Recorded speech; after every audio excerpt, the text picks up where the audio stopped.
What is uncontrolled movement? That's a question often asked nowadays.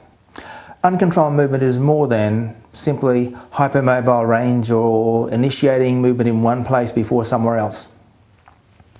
Uncontrolled movement is effectively a lack of ability to control movement when required. For example, if someone bends forward and they have tight hamstrings and the hips don't flex enough, it's normal. It's not abnormal, it's normal to compensate by increasing flexion somewhere else so you can touch the toes or reach the ground. And the most common place to do that is increasing flexion in the lumbar spine. So as the lumbar spine becomes more flexible and can flex further through more range, it doesn't mean it's uncontrolled, but we can test for the ability to control that movement.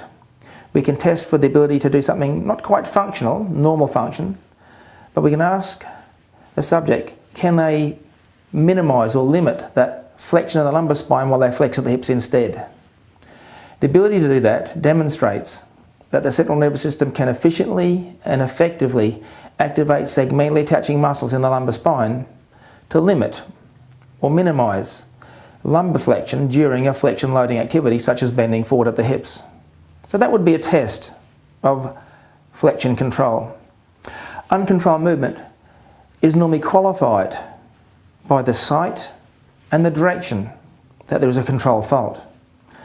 So for example, the bending forward example I just described would describe an example of testing for lumbar, that is the site, and flexion, that is the direction, movement control. If you pass the test, and you can demonstrate that you can effectively and efficiently limit or minimise lumbar flexion during a flexion loading task, flexing at the hips.